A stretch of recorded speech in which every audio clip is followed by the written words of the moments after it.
Welcome to today's deep dive. We've got a really profound stack of sources in front of us today, I really do. and it's custom tailored for our listener, the learner, Hmm. who, is looking for a fresh perspective on a topic that touches literally every single human life. Yeah. We're talking about forgiveness. And normally, when we think about forgiveness, we think about debts. Right, like a ledger. Yeah, Yeah. exactly. Yeah. We imagine this clean transaction, almost like commerce, Mm. like you owe me 20 bucks, you hand me a $20 bill, and boom, the ledger's clean. It's very binary in that traditional view. Yeah. The debt is either paid or the debt is formally forgiven by the person holding the note. Right. And it requires two people, usually, sitting across from each other, acknowledging the transaction. Hmm. We find a lot of comfort in that model because we like things to be external. We want the math to be visible to everyone involved. Hmm. But the moment you step out of the realm of $20 bills and, into the world of deep emotional wounds, that transactional ledger just completely falls apart. Oh, absolutely. You're suddenly standing in a landscape Yeah. that is entirely internal and quite often incredibly lonely. Yeah. So if forgiveness isn't a transaction between two people, what actually is it? Well, that question leads us right to the core of the material we're analyzing today. Okay. We are pulling from the bookkeeper of Final Moments and its accompanying website. And the author, Andrea, she has spent decades working as an end-of-life caregiver. Wow, decades. Yeah, decades. And her entire philosophy is born from standing by the bedside of the dying, witnessing their final breaths, their untold regrets, and those desperate unspoken words they realize they are running out of time to say. Man, that vantage point, that changes everything. It does. When you spend that much time watching people confront the absolute finality of their lives, you stop dealing in abstract theories. And Andrea completely flips the script on what it means to forgive. Mm. Like, to understand her perspective, we really have to dismantle the idea that forgiveness is something we, graciously grant to someone else to let them off the hook. Right. Or even something we beg for to clear our own conscience. Yeah. It actually starts with a daily practice of brutal self-examination. Yes. She advocates for checking our own behavior every single day rather than waiting for our deathbed to make these grand, sweeping confessions. Right, because by then it's almost too late to do anything about it. Exactly. The implicit challenge in her work is this, if you are not examining your life daily, what are you actually doing with your time? Yeah. She believes we must look in the mirror every evening and ask ourselves if we were kind, if we were respectful, and crucially, who we might have harmed with our words or actions that day. It's a lot like balancing a bank account, honestly. That's a great way to look at it. Like, if you reconcile your ledger every single evening, you catch the small errors immediately. Mm. The time you snapped at a coworker, or the moment you were unfairly dismissive to a friend. Right. You catch those small deficits before they compound. Yeah. But if you wait until you are bankrupt at the end of your life, that daily debt has just compounded into this massive, overwhelming mountain of deathbed regret. It's too big to process. Yeah, exactly. It's too big. And the psychological weight of catching it daily is immense. I bet. Instead of forgiveness being this passive state of waiting for time to heal all wounds, Andrea frames it as a highly active, courageous taking of responsibility. Okay. When you realize you have hurt someone in that daily audit, she insists you must take that offense directly to them. Directly to them. Yeah. Andrea actually puts this so directly in the book. She writes, her exact words are, "Forgiveness is owning your offenses.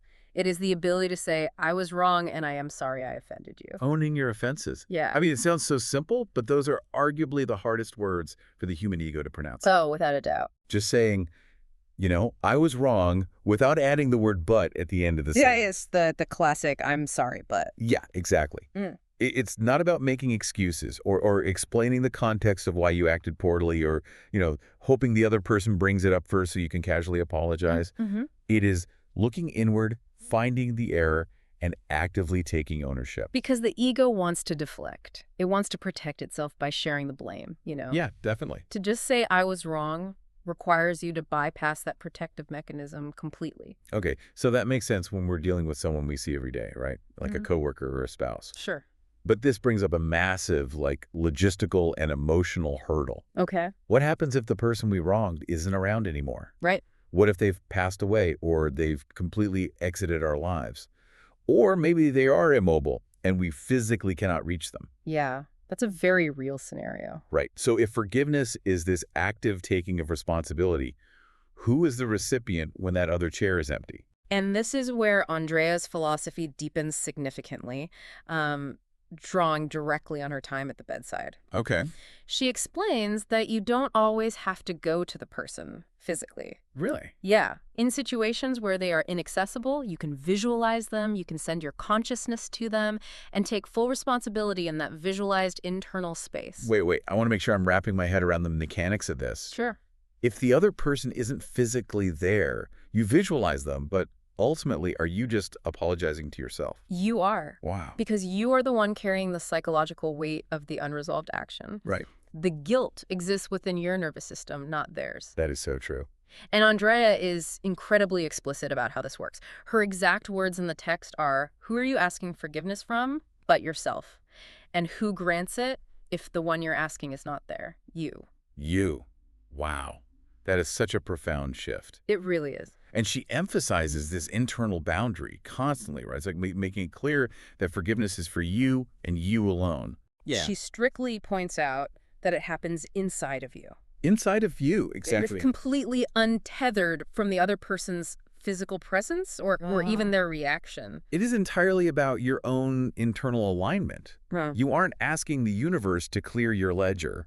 You know, you are clearing your own ledger by finally acknowledging the truth of your actions. But let's flip the scenario for a second, because I feel like this is where a lot of people are going to hit a wall. Okay, let's hear it. Let's say someone deeply, terribly wrongs me. If I follow this logic and I decide to forgive them inside myself, without them ever coming to me, without them ever owning their offense, doesn't that just let them off the hook? I know, yeah. Like, it feels like giving a free pass to someone who caused severe harm without requiring any accountability from them whatsoever. It is the most natural resistance to this framework. Our sense of justice just screams against it. Right, I want them to pay. Exactly. But if we break down the underlying mechanics of what Andrea is saying, we see a very different reality. Demanding an apology from someone else traps your healing in their timeline. Oh, wow. It makes your psychological peace entirely dependent on their willingness to take responsibility, which, frankly, they may never do. That's a scary thought. Andrea stresses that nobody else is living in your skin. When you die, no one else is going with you. Right. If you wait for them to validate your pain, you are handing over the keys to your own freedom. So it's not about letting them off the hook. It's about taking yourself off their hook. That's a great way to phrase it, yeah. But taking that from abstract philosophy into actual practice seems incredibly daunting, especially when the trauma is severe. It is deeply daunting, and the source material doesn't shy away from that at all. Good. Andrea grounds this entire philosophy in a deeply traumatic personal experience of her own to prove that this works even in the most extreme circumstances. Right. This is the story about her first marriage. Yes. Andrea shares a harrowing account of her first husband who beat her so severely that she suffered long-term physical damage right where her skull meets her spine. God, that is awful. It is. She lived with that intense, debilitating physical and emotional pain for years. It was a constant, literal reminder of the abuse residing right at the base of her head. And the source notes that when friends and people in her life heard her story, their immediate natural reaction was hatred toward her ex-husband. Of course. Right? They wanted to validate her pain by expressing how much they despised him for what he did. Yeah. But Andrea actually stopped them. She did. She wouldn't let them feed that anger. She recognized that he was suffering deeply within his own internal world to commit an act like that. And more importantly, she realized that her own healing had absolutely nothing to do with him ever apologizing or facing external justice. To explain how she processed this, she uses the analogy of peeling an onion. Okay. When you experience trauma like that, you develop layers of defense. The outermost layer is often pure rage and a desperate demand for justice. Right. Below that is profound grief. Below that is often a desperate need for the abuser to validate your reality, to admit that what they did was wrong. Yeah, you just want them to see what they did. Exactly. And Andrea had to peel back each of those agonizing layers one by one. She had to accept the reality of what happened, allow the feelings to exist without trying to control them, and slowly let them go. That process of peeling the onion requires so much raw honesty. Yes, it does. Because when you get down to those inner layers, you realize that the demand for an apology is actually a form of self-imprisonment. Wow.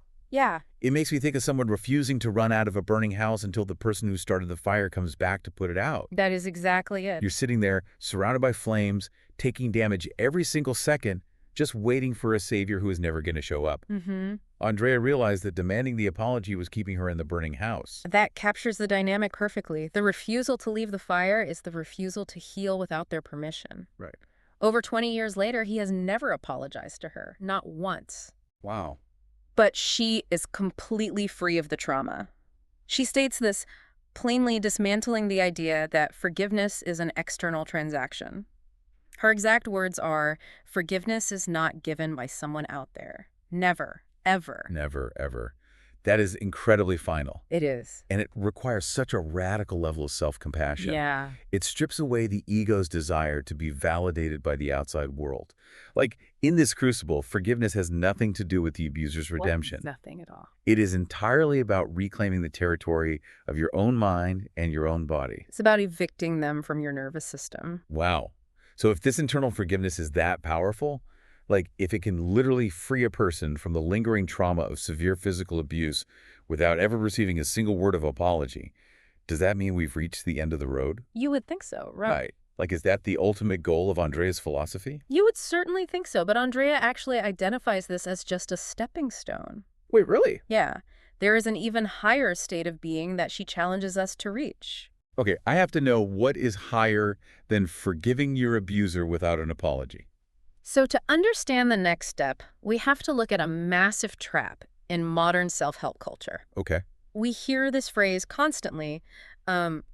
You've probably heard it. Forgive them, not because they deserve it, but to free yourself. Oh, yeah. We see that everywhere. It's on every inspirational social media page. Exactly. And on the surface, it sounds incredibly empowering. It sounds empowering, but Andrea argues that if you look closely at the mechanics of that statement, it actually carries an entitled tone. Really? Yes, it lacks true accountability because it still harbors deep judgment.